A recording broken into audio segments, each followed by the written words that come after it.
Thanks for joining me today on live on Instagram. My main camera is there, so I might be looking more over there than to the phone, but I will be reading comments on the phone. As I mentioned on my video today on YouTube, I've been banned from YouTube Live, so I have to go live on Instagram. And I'll read the comments there, and I'll just upload from my main camera, so that way I can continue making these live feeds.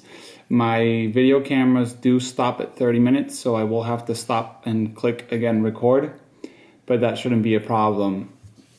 If someone's curious of what happened, basically I guess I infringed or broke some rules with YouTube, either by adding too many links or something like that, and they flagged me, someone or YouTube.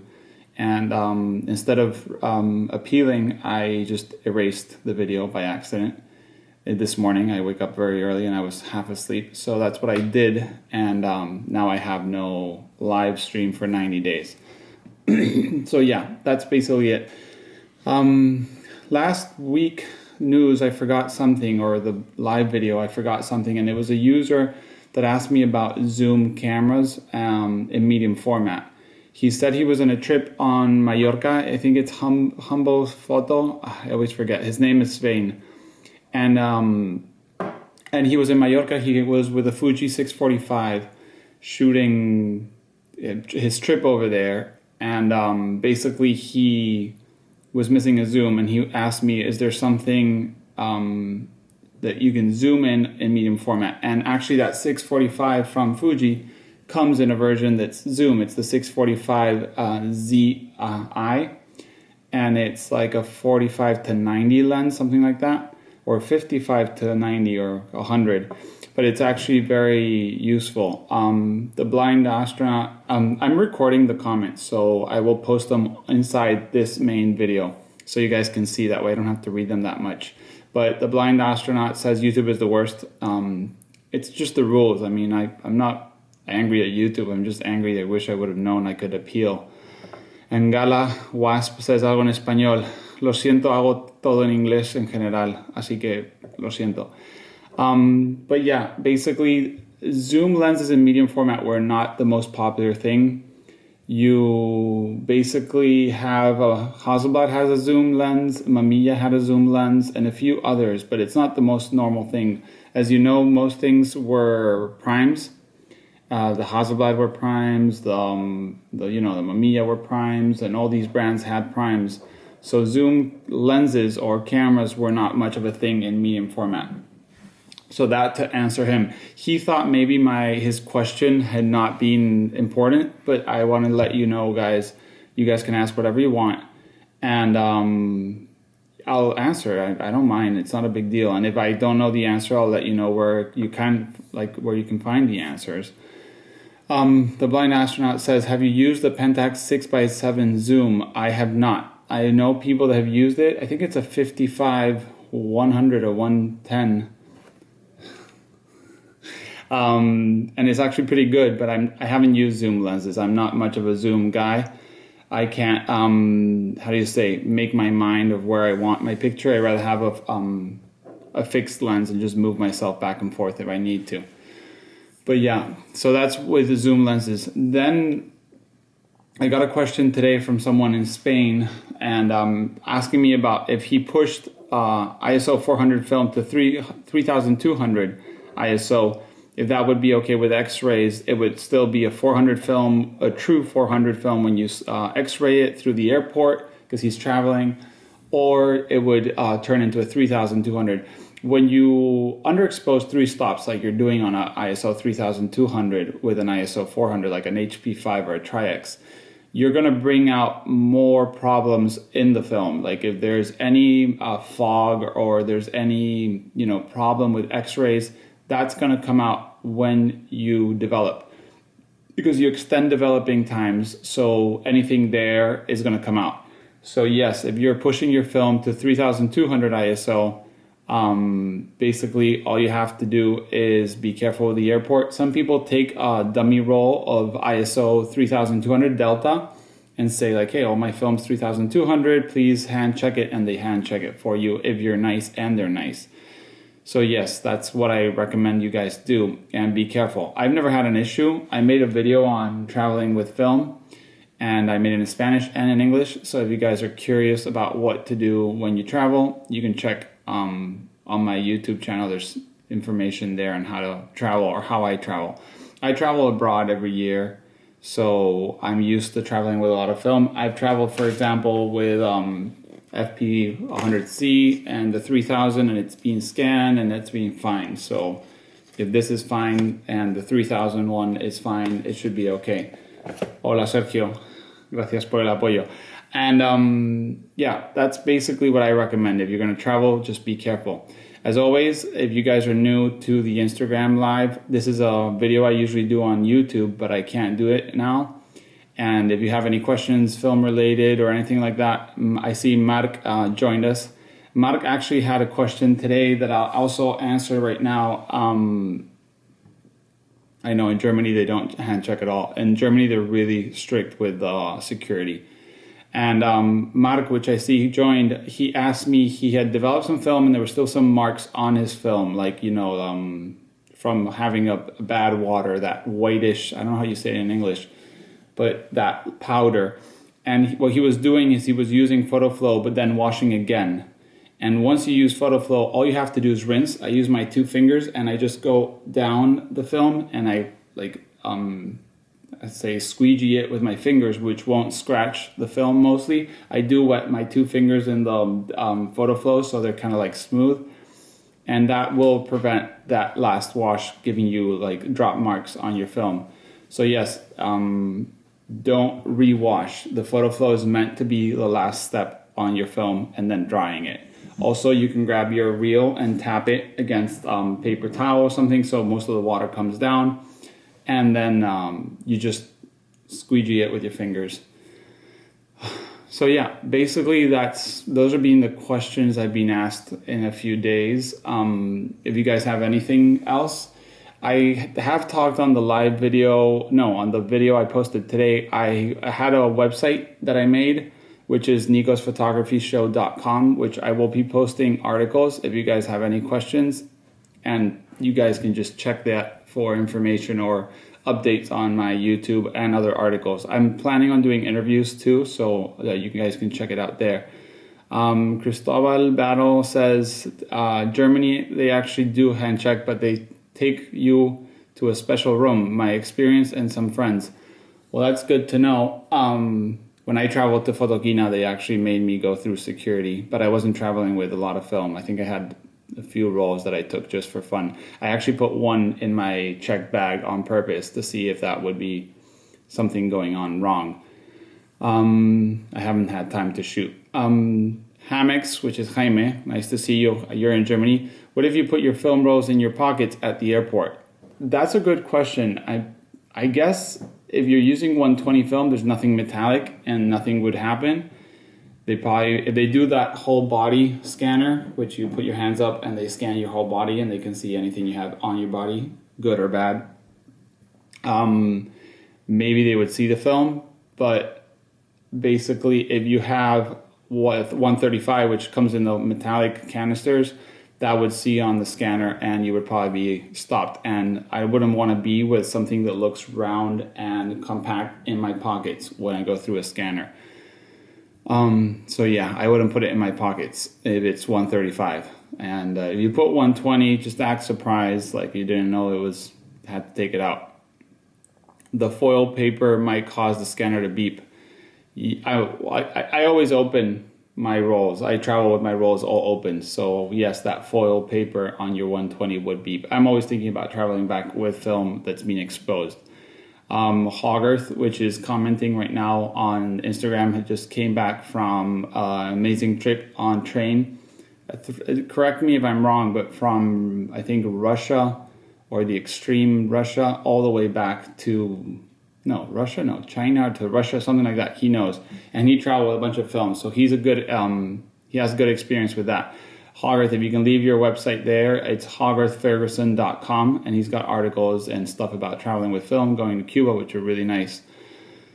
Full body scanners will impress film for sure. That's quite an amount of energy. So that's good to know that we're putting our bodies in there. There you go. Thank you for giving your website. This will be, as I said on the main video, you need big pockets to get enough film.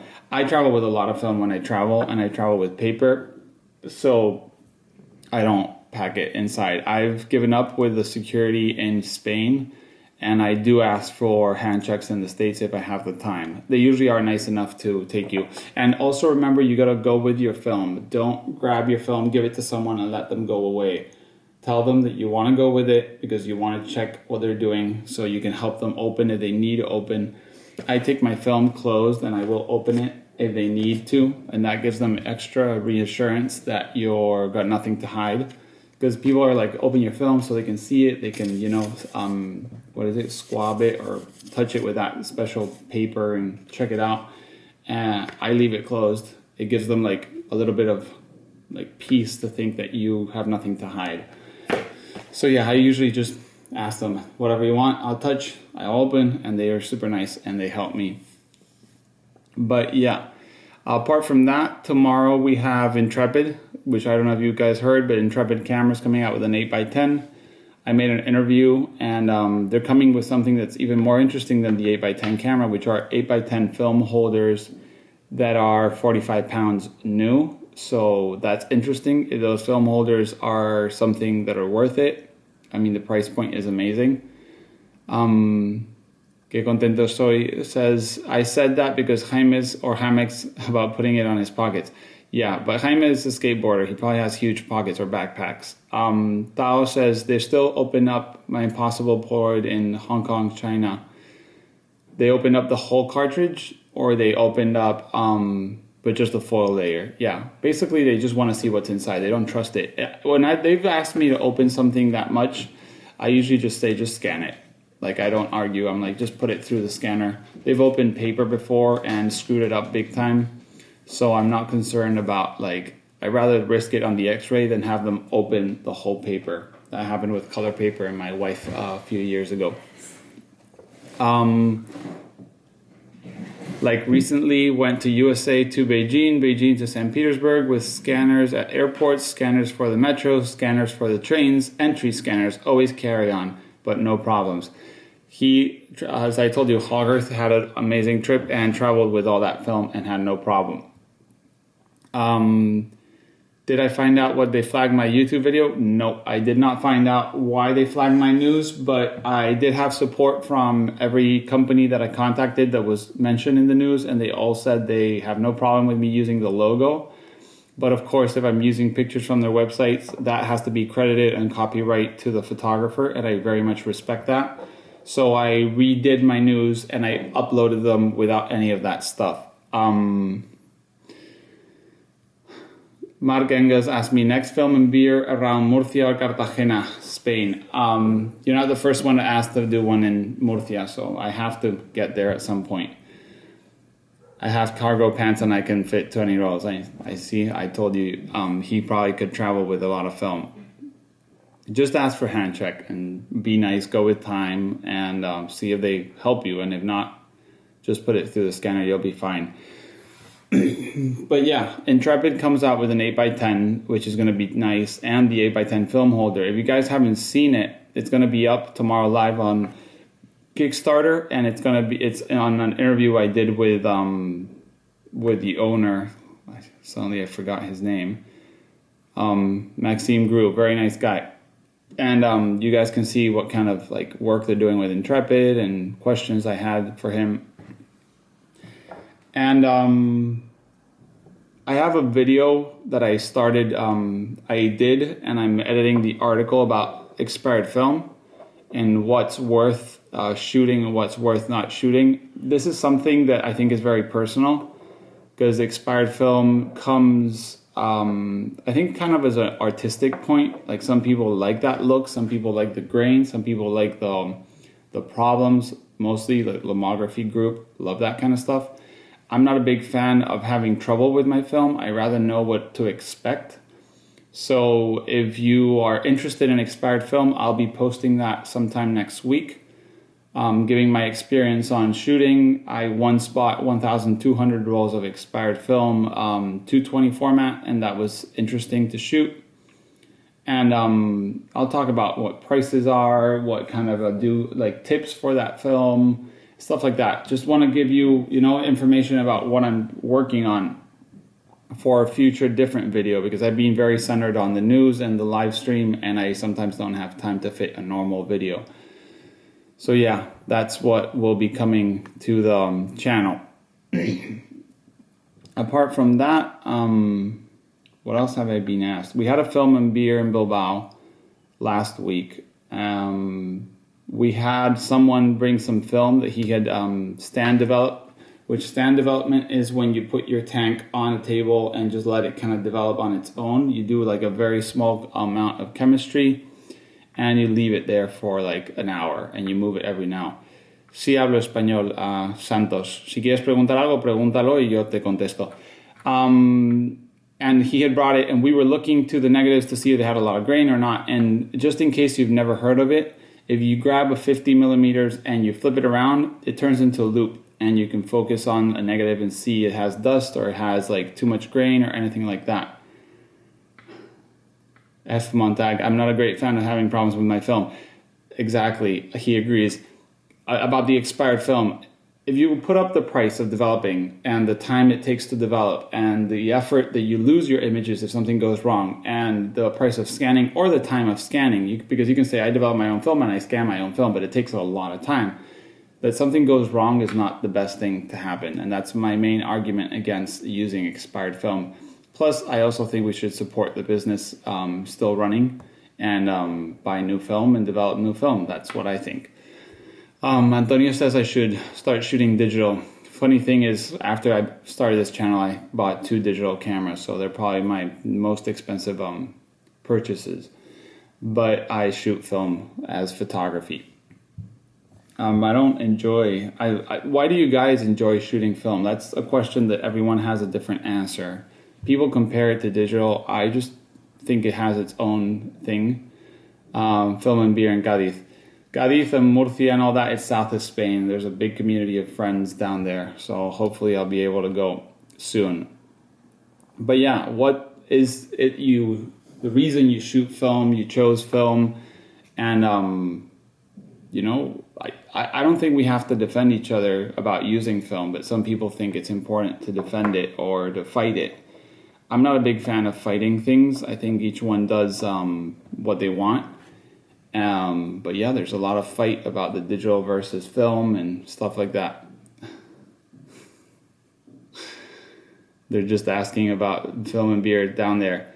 I love why do you still shoot film question. Do painters get asked why they use oil? Yeah, it's different mediums. I mean, each one has their own way. I grew up in a family of sculptors. You can't see it here, but I have a bunch of sculptures there from my grandfather. I made a little workshop for my kids so they can nail and cut wood. They're a 5-year-old and a 3-year-old. And they love it. I love having my hands on something. And I like touching my pictures. I like grabbing a Polaroid and putting it in my camera and peeling it out and waiting and peeling it again. And it's just fun. So yeah, that's why I use it. Montag asks, what about stand development? How does it differ from usual development in terms of contrast and printability of pictures? Stand development has a few benefits. One is that as you use a very small amount of chemicals, you leave it there and you let it sit, it will develop, if there's a high contrast scenes, for example, that kind of film, you don't remember what you used, which for that, I have to say, Mike Padua sent me some of these photo memos so you can remember what film you used. This is not sponsored. This was just a gift from him.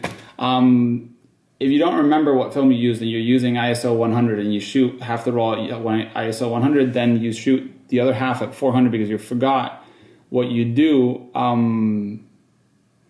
Basically is you do stand development, and that will actually not make the film burnt on the ones that are overexposed, or exposed for those that are underexposed.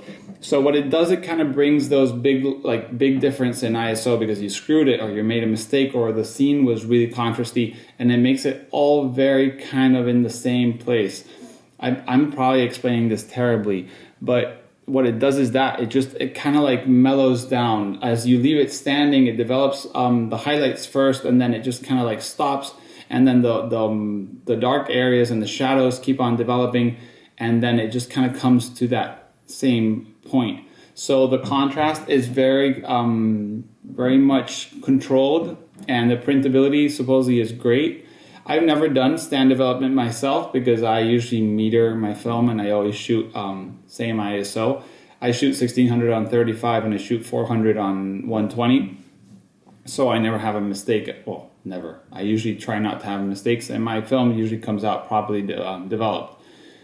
So that's basically the benefit. Apart from it's foolproof, you put, I think it's a Rodinal 100, and you just leave it there for an hour. You agitate it for the first 10 seconds, leave it on the table. After 30 minutes, give it a few 5 seconds, and then you leave it another 30 minutes, and then you just stop and fix, and you got good negatives to print or to scan. You can check, there's a bunch of articles about it. Stand developing is usually done with Rodinal or HC110, usually very dense or very strong developers, which Rodinal is 125 or 150, and HC110 is usually 132. So you just do like a high dilution, so it's like 1/100 basically. Gerard says, nice to hear you again. Love FP100C. I love that too, man. I am going to Revelate this weekend. If you're in Spain, in Barcelona, we have a festival, analog festival called Revelate, and I'll be there. I'll be there with a booth, so I'll have a stand, or I'll be showing large format cameras. I'm taking some of this so people can shoot. So if you guys want to get a shot on FP100C on me, come over. We're going to be shooting 11x14, 8x10 hopefully, and developing in the booth. So that's how it's going to be. Aslan, thank you. Saw the annoying news about YouTube. It is just bad luck, I guess. Y Santos, ¿qué opinas del objetivo 50-1.4? Creo que no tengo mucha experiencia con el 50-1.4 y no soy muy de desenfoques, así que no te puedo ayudar muy mucho con eso.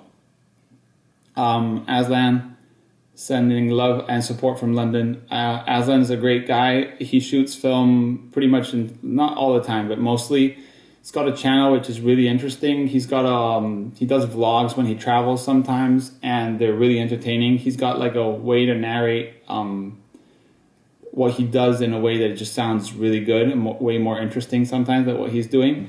And if you guys want to check it out, he's got this YouTube channel. He's there on the Instagram. I don't know if you guys can tag each other and check your Instagram like names and accounts, but if you can, check it out. He's Lion's Mane with the O being a 0. F Montag makes sense about it. Humber set photo. Hey, a little late. Actually, I talked about your medium format zoom lenses. So when I post this up, hopefully tonight, you'll have your answer for the medium format zoom. Gerard say, yeah, I'll see you on Saturday. Developing in the booth, using a dark box for contact prints. What I'm going to be doing is we're going to be shooting on Chamonix cameras.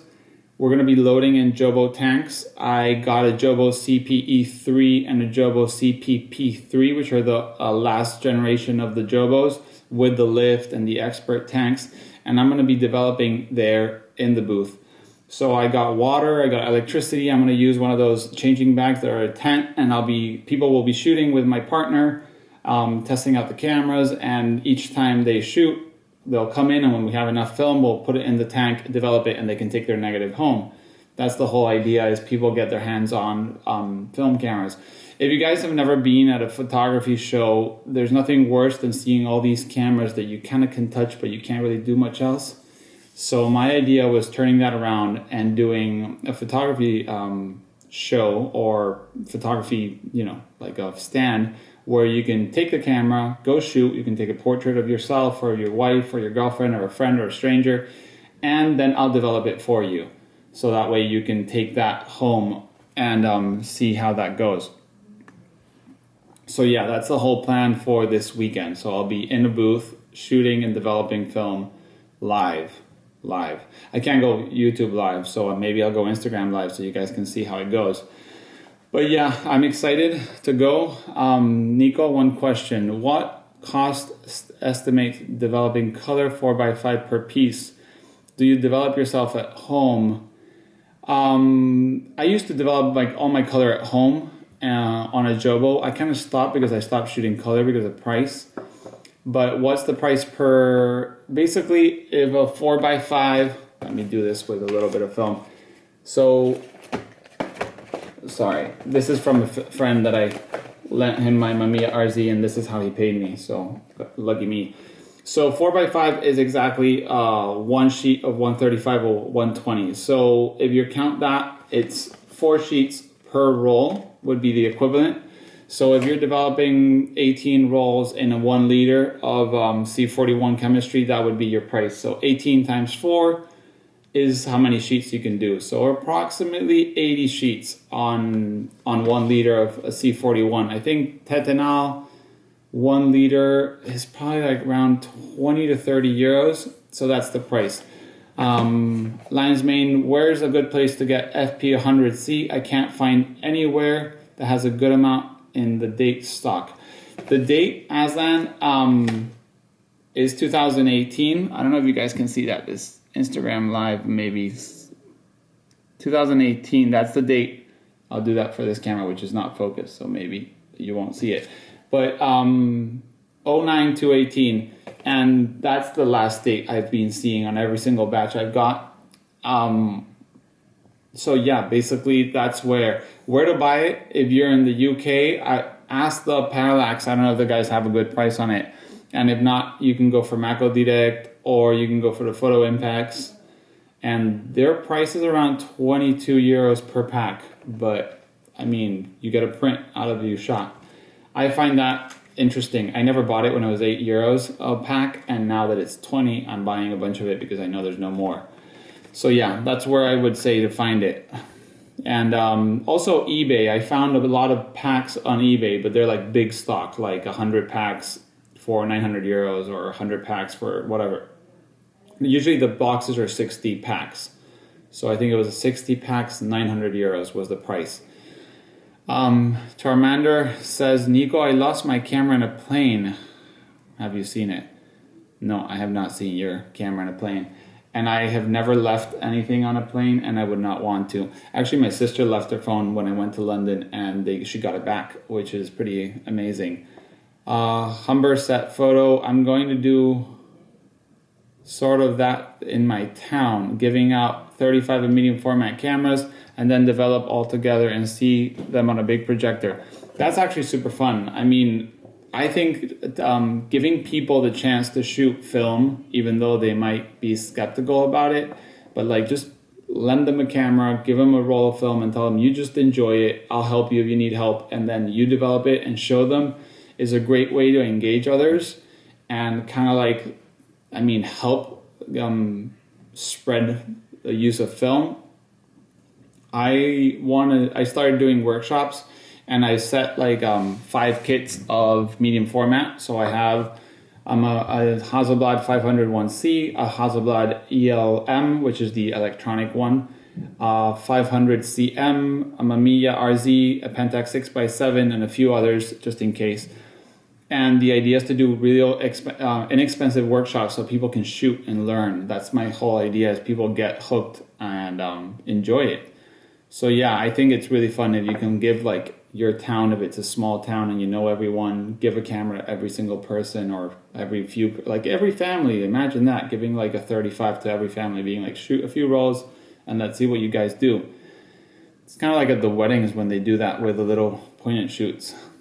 So yeah, what I was talking about was shooting in a town, which Svein was saying, I think he's in Norway, so he's giving out cameras and letting people shoot. and when they shoot, he's going to develop them and project them. I think that's a great idea. If you guys ever have a chance or ever come around Spain, I'll be more than willing to help you out, shoot whatever I got that you want to test out. I have no problem letting people use my gear if they want to test it out. Ebian, which just joined, will be coming, I think, in a month or so, and I hope he gets to have some fun around here with some of the gear I have, just for fun, basically. I don't mind if people use it. I think it's best used, so that's why. So yeah, anything you guys want to ask? I need to plug this because I lost power. Yeah, Ebian's coming. You got to confirm everything so we know. But I met Ebian at a film and beer in London. I met Dan Rubin and Aslan and George from Negative Feedback, and it's been great meeting them. Dan Rubin came already here.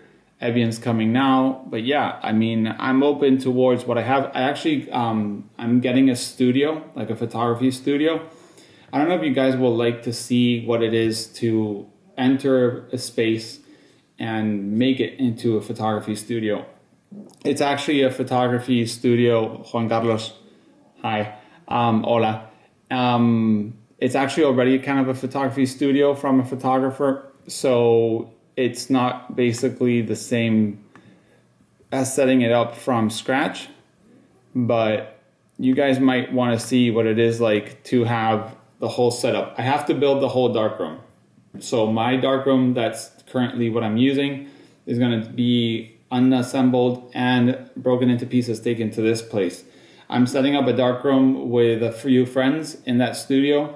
We're going to have my 8x10 enlarger. We're going to have a Durst Laborator 1200 enlarger, Jobo machines, dry press. We're going to have a dryer. We're going to have a washer and everything. If you guys want to see the step-by-step, I'll do kind of like a videos of me setting up the darkroom and the studio. We're going to get lights, we're going to get a fridge, we're going to get pretty much everything you can get for, I guess, an analog studio.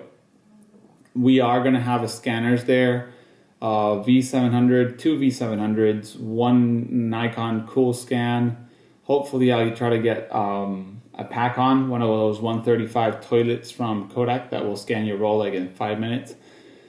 And that's where I'm going to teach workshops. I'm going to be doing videos for YouTube there. I'm going to doing darkroom printing. I'm going to be doing all kinds of content there. So that's why. And the best part, it's like a 5-minute walk from my house. So that's what I'm going to try to do. It's starting like in a few weeks. So I'll maybe do an intro video to the studio, show you guys how it looks now and what it might look like when we finish. As maybe some of you guys don't know, I work with wood. So getting supplies and building walls and building furniture for my darkroom is easy and cheap. So everything will be made out of wood probably. I'll make my own sink, which that's something that a lot of people have troubles with, because if you don't know, darkroom sinks are very important because you're always with wet water, developing, doing stuff like that. And that is very expensive or hard to find because sometimes they throw them out. So my darkroom's next door to me.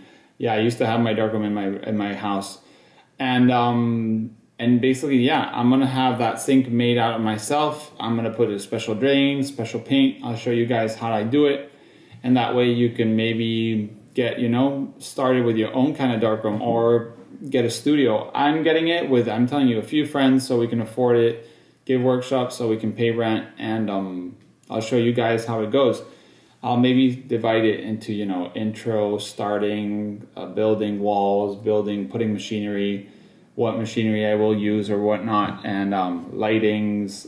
It has natural light, which is awesome. It has like a huge wall of light, so we can shoot portraits and stuff without studio lights.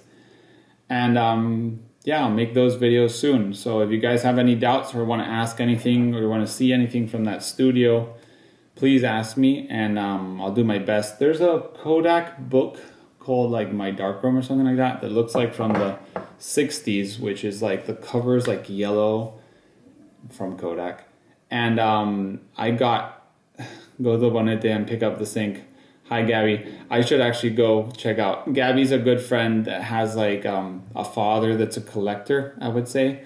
And she has a pretty big darkroom, like unassembled in a place. So I hadn't remembered that. I should maybe go check it out. I made my sink out of wood too, but it coated with plastic. I painted it with liquid silicone, so that was great. Are you just gonna keep it wood and use a marine paint? I like the whole something to clean that's easy. I painted mine gray so it's not that dirty. A friend painted it white and it just got so gritty and gross. So yeah, I won't leave that marine wood color, because I'm not interested exactly. Plus, it usually is shiny paint, and you don't want shiny stuff in your darkroom, at least the least possible, so you don't have any like extra light bumping around. So yeah, exactly what he did. So yeah, that's what I will be doing. Building a whole darkroom and building a studio and sharing it with you guys. So any questions? As I said, darkroom or related, you guys asked me. I finally watched the podcast from Ferrania, the Dave Baez podcast, and also he did 2 videos or 2 podcasts. And I highly recommend. He talks about his past and the future and Ferrania and what they've gone through, and how the P30 film, which is the black and white, which I'll be getting soon, saved Ferrania. It's a really entertaining podcast. It's called The Artful Camera on podcast, wherever, iTunes. I use Podbeam or Pod something. And it's actually really interesting to hear the struggle of Ferrania. Where the shit do you find, I don't know if I can say shit, I'll just beep it. Do you find an 8x10 and larger? That's my question. It actually found me. My 8x10 and larger was someone called me and told me, hey, we want to buy an 8x10 and larger that's a train. I don't know if you guys have seen it. It's like the Ansel Adams enlarger, which has like rails, and it would go on a little train. It had its own room and a whole wall that was like a magnet, and people put their paper there. Well, people, the lab. And they called me and they're like, we're selling this. Do you want it? Because I always said I wanted it, but I didn't have a place to put a train. So I found someone that had an 8x10 that wanted the train, and we did an exchange. I got the Devere 5108, which is the table one. I have the table version, which is really nice. And yeah, like a mural enlarger, that's the train. And he got the train. I have heard from him saying he regrets giving me his enlarger, because mine can be set on a darkroom on top of the table. I don't print very big, so I'm not concerned of having to do like 20 by 24s or bigger. There's a photographer in England called Casey Moore, who shoots 4x5 and all these formats, and he prints huge. And I'm talking huge, like his Instagram's great. Like I can't comment, but I got my setup there. But he prints like big, and I'm talking big like his size big, and that's amazing. So if you guys want to see what printing big looks like, you can check it out. It's Casey Moore with 2 O's, and you can look it up. If not, I'll post it somewhere. I don't know if I can leave links on my description on YouTube anymore, or they'll just ban me again. But that's pretty good. Yeah, I want the table setup one. It's not easy to find. I was offered a second one like a few months ago, and I have a friend that has a third one that he has not set up, and if I need it, I will get it.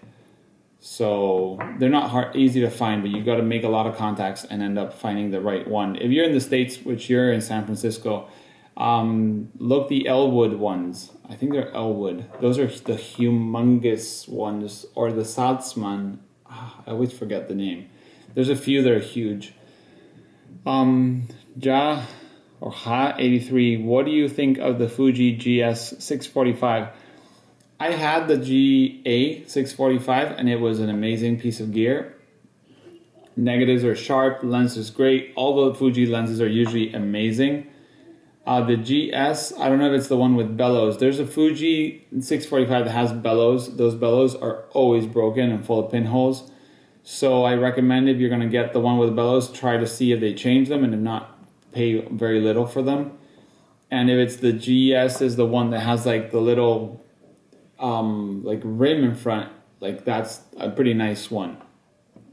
I think they're great cameras. Those Fuji GS 645 are probably the best medium format walk around travel camera. So that's my opinion. Mr. Curtin, okay, I'll direct message you and perhaps you can guide me to one. I'll help you out find an 8x10 if I can, but I know a few people that can help you in the States finding one. Green Darkroom, I found my Davide 8x10 in Berlin. It's the floor standing version. I wanted the floor standing version, and now that I'm setting up my own darkroom again, I would love to have it, but it is big, but it's amazing tool. Someone says off topic, amazing picture. I don't even know what this is about, but it's the only corner I have a plug, so it's my corner in my house, so thank you. The guy I bought it from now shoots 20x24 in Berlin. I have a friend in St. Petersburg, Russia that's shooting 20x24 and has built a 20x24 enlarger. If you guys frequent the large format forum in the States, he mentioned he was building it, and a lot of people tried to talk him out of it. But he mentioned to me that he basically didn't like the contact prints. When he was doing contact prints of 20x24 negatives, they were way too sharp. That's what you expect. I mean, it's real sharp and it's a humongous negative. It's probably as big as this poster. Painting, sorry. And he said that he wanted to enlarge, even if it was a tiny bit, because that would kind of lose a bit of that extreme sharpness and give him more of a painting look, or, like an artsy look. So they built with Highland, which is the German maker for LED lights for your enlargers, densitometers. They do the TAS Lab, which is that processor for basically film, black and white mostly. And they have built, as far as I know, a 20x24 enlarger. So I hope to at some point make a trip to St. Petersburg and see it in person, and maybe I'll try to get a video out of there. But it must be very impressive. I don't even know anyone that shoots 20x24 except for that guy. So yeah, 8x10 enlargers. They still make them new if you want to get one new, but they're not cheap. Kienzle in Germany, which is Kienzle, makes them new, but they're like 10 grand. But you can check it out. Mr. Curtin, I was just at Jason Lee's last week, and he has an amazing 20x24. He does. And he's going to start shooting 20x24 Polaroids out off again shortly. Yeah, Jason Lee has a Vista. I think it's a Vista 20x24, and he does have Polaroid film. He's a very big fan of Polaroid film. So yeah, there are people shooting it. But I haven't seen anyone in person, which I would love. Have you seen Bob Carney's Davide 5x15 inch? No, I have not. I'll check it out. Do you need a Sherpa for St. Petersburg? I probably could do with a helper. I film all my videos on my own, and I always feel like I need someone else to help me out, because right now I don't even know if I'm focused properly into my video camera. Apparently the new 55 guys are making him the chemical pods for the 20x24s. Yeah, I know the new 55. I had an interview on Skype with, Florian Caps last Friday, and we talked about the future of this film, because people have been asking. We talked about new 55, about 20x24 studio and the Polaroids, and he gave me some information, but not much. It was a really bad connection. So we only did only did audio, and you can barely hear it. So I was going to try to transcript it for you guys, but I don't know if I'm going to be able to get much information. But basically he was saying that things are going forward. New 55 is coming out with a new Kickstarter, which I haven't said in the news because I haven't had 100% confirmation from them. I did hear Sam Heiser talk about it on a podcast. And hopefully we'll see. We'll see if that works and how that goes. How many 10 grand enlargers can they possibly sell? you'd be surprised that they sell more than you think. I know that Highland made a special 16 by 12 by 16 or 12 LED light, and he flew to Canada to help the guy put it together, and he gained 2 stops of light on his enlarger, which was great because if you imagine those big light sources, you lose a lot of light when you're making murals, and that 2 extra stops would probably help a lot. Give me a sec. I'm not sure this is recording. Yeah. So yeah, that's, people do buy these things. We just don't see them out there on Instagram doing like hashtag 20 by 24 enlarger. What is the biggest Polaroid size? Saw a video on YouTube, looks awesome. They are doing a Kickstarter, not for pack film. I think they're going to try again with a color film. What's the biggest Polaroid is 20 by 24. So that's the biggest you can get. And that was just a show off from Polaroid to show what they could do. Kickstarter is not going to be, I think, for pack film, but they're going to do it for color, new 55. And that should be the next step towards being able to one day make something like this. Hopefully we'll have some news. I heard it was going to be coming out sometime this summer. So I'll try to interview or have a chat with Sam Heiser myself and keep you guys updated about that. New Saunders LPL 4550 enlarger. They're a 4x5 and they're 6K new. That's the thing. I mean, enlargers used to be or are very expensive. It's just we're used to secondhand prices are very cheap. I think you can buy a new Devere 8x10 from the factory in China for like $6,000. Yes, you can. I've seen those pictures on the large format forum, and Devere must have moved their factory to China. So you can still kind of get stuff from them. How do you like new 55? As someone who has shot type 55, I have shot only 54 and I shot like 2 shots and that was amazing. I still haven't tried my new 55. So I don't expect it to be the same. I expect it to be, I mean, it's not industrial. These guys are making this film handmade. So as anything handmade, you expect the quality to not be exactly at the same level as, you know, hundreds of packs being made every hour like they used to do type 55. So I expect it to have some flaws. I expect it to, it's not cheap as you know, and I think that they're improving and that some people have found it as a great way to express their photography, and I've got a pack up there and I'm expecting to use it as soon as possible. When I get my studio, maybe I'll try to shoot some new 55 and see how that goes. But I can't tell you. I can't tell you if I like the product yet or not. I do like the idea that they're making it. I like the idea that they're pushing it. And I like the idea that they're committed to keep on making it. Because as you probably know, making film in 2017 at that kind of film at that price is probably not easy. And they're probably not making any money. They're probably putting money into it still. So I think it's important to support it, even if it's not 100%. We all supported, well, not all, but I supported Impossible Film with the first batch. And that was way worse than the first batch of New 55. At least the pictures, when you fix them, you got a picture on negative. A new Impossible first batch was terrible, was so bad. Now that I've heard Florian Capps and I've heard Dave Bias talking about the Impossible and history, I understand that what they did was kind of a miracle. And I'm glad that today it's much better. But if no one would have bought that first, you know, packs of film, there would be no Impossible today. And now Impossible kind of bought Polaroid. So that's what we were talking with Florian the other day.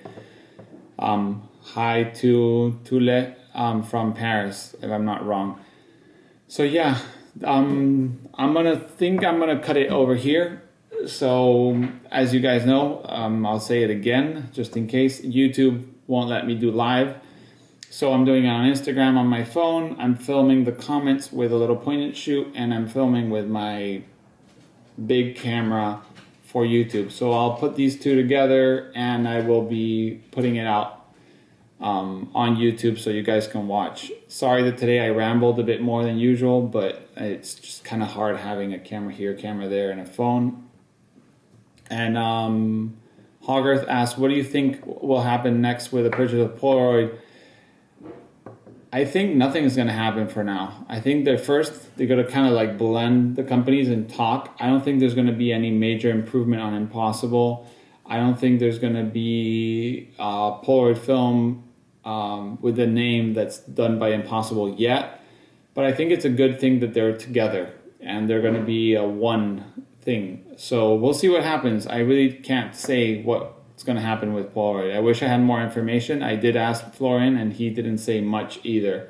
So I can't really say anything like, oh yeah, Polaroid is going to come out with all the patents and give them to Impossible. Impossible film is going to be exactly the same as Polaroid, or they're going to develop a new SX70 or anything like that. I can't say because I don't know, and I don't think anyone really knows.